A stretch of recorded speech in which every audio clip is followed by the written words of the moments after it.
दुर्गेश पांडे जी, राकेश जी, न्यायाधीश, उत्तर प्रदेश। राधे राधे। राधे राधे, जय श्री कृष्णा। भगवान श्री कृष्ण जी से कहिए कि हम लोग तो समय से न्याय नहीं कर पा रहे, लेकिन आप न्याय करने में देर ना लगाएं। आपको किसी कैदी को सजा देने में कितना समय लगा? आप तुरंत देते हैं क्या? फिर वो तो बहुत बड़े न्यायाधीश हैं, अनंत ब्रह्मांडों का हिसाब किताब है। पर जब नंबर आएगा तब वहां वकील की जरूरत नहीं है, क्योंकि आप साक्षी के अनुसार ही सजा दे सकते हैं, और वो स्वयं साक्षी है, उनको किसी साक्षी की जरूरत नहीं। बहुत बड़ा सिस्टम है। पर जिस दिन हिसाब होगा, अब देखो, जैसे लोग कहते हैं कि भगवान को तुरंत कर देना चाहिए। आपके हाथ में कैदी भी है, आपके हाथ में साक्ष्य भी है, लेकिन आप तुरंत नहीं कर सकते। उस पर कई तरह के विचार करने पर, और फिर उसको आजीवन सजा। गलती हुई 15 मिनट की, सजा आजीवन की हुई, पर सजा देते देते कई महीने लग जाते हैं, वर्षों लग जाते हैं। पर जब सजा दे दी गई, सुना दी गई, अब कोई उसकी काट नहीं होती, फिर उसको दंड भोगना पड़ेगा। ऐसे ही है, जैसे इसका सिस्टम है, जैसे पापाचरण कर रहे हैं और पूर्व के पुण्य का विधान हमारे ऊपर लागू हो गया है, कोई संकट नहीं आएगा, कोई विपत्ति नहीं होगी, कोई अपमान नहीं होगा, और उसको लग रहा है बड़ी मौज है। और जहां वो पुण्य सिस्टम उसका खत्म हुआ और ये पापाचरण और पूर्व स्टाक पापाचरण दोनों का ज्वाइंट हुआ, अब जो विध्वंस मचेगा उसके जीवन में, वो सह नहीं पाएगा। अब जैसे धर्मात्मा पुरुष ठीक से चल रहा है, पर उसका पाप भोगने का समय आ गया। अब वो बहुत ठीक चल रहा है, पर हर कदम लड़खड़ा रहा है, हर कदम उसको विपत्ति आ रही है, हर कदम अपमान मिल रहा है। अगर वो धैर्य से इसको भोग ले और पूर्व का सुकृत और अभी का धर्म दोनों मिलेंगे, प्रकाशित हो जाएगा। अब ये जरूर है कि हमारे मालिक का रजिस्टर थोड़ा विलंब से खुलता है, पर जिस दिन खुलेगा फिर किसी की ताकत नहीं है कि उसकी रक्षा कर सके। उनका यहां तो आप न्याय करेंगे, दंड विभाग दंड देगा, जेल, वो स्वयं में सब कुछ है। उनको किसी की सलाह की, किसी के आदेश की जरूरत नहीं है। वो परम तंत्र स्वतंत्र, कर तुम अकर तुम अन्यथा कर तुम है। आपकी बुद्धि से ही आपको दंड दिलवा देंगे। बड़ा विधान उसका विचित्र, इसीलिए कहा जाता है डरते रहो कोई अपराध न बन जाए। नहीं तो समय अब ऐसा नहीं है कि आपने अभी अपराध किया और आपके घर में आग लग गई और सब देख रहे कि यार देखो ये अपराध की आग लग गई ना, ऐसा नहीं है। अपराध किया है आप, उसका दंड मिलेगा, सिस्टम है उसका, कानून जैसे यहाँ का कानून। अब तुरंत तो ऐसा नहीं कि फांसी में चढ़ा दिया, बिल्कुल सब गवाही फिट है तो ऐसे तुरंत ले जाकर फांसी में चढ़ा दोगे क्या? पहले आपके द्वारा वो पूर्ण निरीक्षण होगा, हाँ बिल्कुल साबूत पक्के हैं, बिल्कुल गवाही पक्की है, अब उसका निश्चय करके।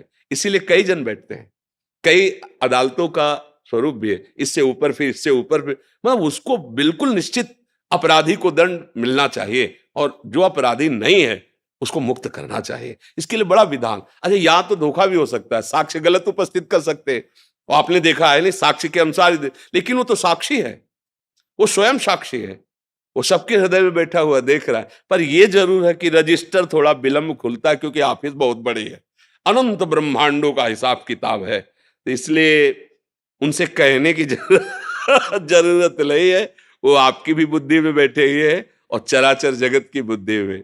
तो इसलिए जो भगवान आपको प्रेरित कर रहे हैं, आप अपने धर्म का पालन करते हुए सत्य पे चलिए, तो आपकी बुद्धि में ही सारथी बने बैठे हुए हैं, वो आपके ही हृदय में बैठे हुए हैं। वो देखो, बहुत ध्यान से सुनना, भगवान की छाती से धर्म प्रकट हुआ है और भगवान की पीठ से अधर्म प्रकट हुआ है, दोनों भगवान से प्रकट हुए हैं।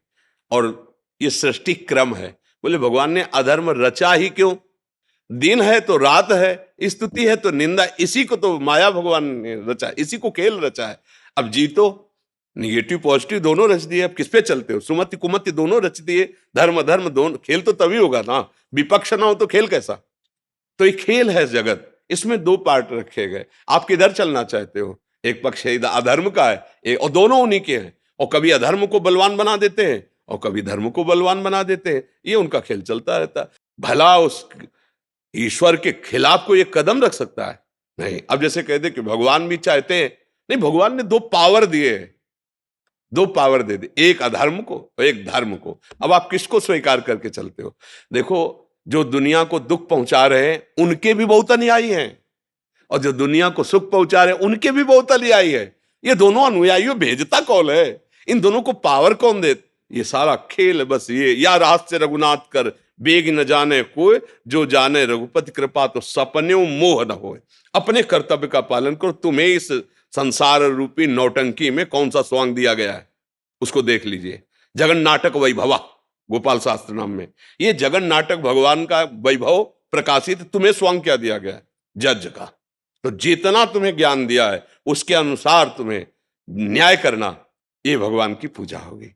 भगवान का स्मरण करते हुए किसी के धन या किसी के बल प्रभाव से दब करके न्याय नहीं, भगवद आश्रित होकर सत्य पे, ये भगवान की पूजा होगी। और जब भगवान प्रसन्न हो जाएंगे तो इस स्वांग से आपको मुक्त कर देंगे। चलो हमारे इस खेल से हटो, त्रिगुणात्मिका माया के, आओ परमानंद खेल में खेलो। अलग अलग खेल है, ये मायाकृत खेल है और एक दिव्य प्रेम लीला है भगवान की, जो भगवान की चिदानंद धाम में निरंतर होती रहती। बड़े बड़े महाभागवत भजन करके वो उसे प्राप्त करते हैं। तो उनसे कहने की जरूरत नहीं है, वही सब रूपों में अपना विस्तार करके खेल रहे हैं। निवेदन हमारा जी, हाँ जी, एक बार हंस दीजिए आप, हाथ ऊपर करके। नहीं तो ऐसे कैसे हंसते मतलब अब जैसे कोई ऐसी बात आवे ना, अब जैसे रोल में हंसला हो तो अलग है, ये जो हंसी होती है ना, ये आनंद की छकन में होती है। जैसे कोई भागवतिक बात कही और एकदम हृदय आनंदित हो गया, उस वो एक अलग। अब जैसे बनावटी में हंसा जाता है ना, तो उसमें स्वाद नहीं होता है। नहीं देखो ना, जैसे नाटक में भी तो हंसते हैं तो उसमें स्वाद थोड़ी होता है। एक ब्रह्मानंद की छकन में, भगवदानंद की छकन में जो हंसी आती है वो लुभायमान करती है। और ऐसे हंसना लुभायमान तो कॉमेडी नहीं, कॉमेडी कहते, क्या कहते हैं? हाँ, मैं अंग्रेजी नहीं अभी अंग्रेजी ले आती, तो इसीलिए तो उसमें क्या हंसी में है। इसलिए पर हमें अच्छा कि जैसे आप जैसे विज्ञ पुरुष, आप जैसे हमारे राज्य पदों में विराजमान जन यदि सत्य को, धर्म को लेकर चलेंगे तो हमारे समाज को बहुत बड़ा लाभ मिलेगा। क्योंकि अगर जो आप जैसे बड़े पदों में बैठे हैं, अगर आप धर्म को नहीं जानेंगे, सत्य को नहीं जानेंगे, तो कहीं ना कहीं आप किसी के दबाव में आ सकते हैं, धन के दबाव में आ सकते हैं, किसी के बल के दबाव में आ सकते हैं। और अगर आप धर्म को जानेंगे तो आपको फोन भी आवे कि फिर हम आपको देख लेंगे, कुछ नहीं हो सकता।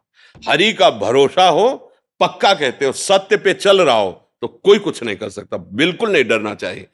अब अगर हमसे अधर्म हुआ है और वो ओपन नहीं हुआ, प्रकाशित नहीं हुआ, तो फिर हम ठीक करते हुए भी फंस जाएंगे। वो जो दंड हमें मिलना चाहिए, तो इस समय हमने अपराध नहीं किया पक्का, पर वो जो प्रकाशित नहीं हुआ पाप, अब वो आया है। इसीलिए जो विज्ञ जन होते हैं चुपचाप सह लेते हैं कि ठीक भाई, हमसे गलती नहीं, पर हम जानते कोई ना कोई गलती हमारी है, क्योंकि वो जो साक्षी है वो हमें दंड दे रहा है।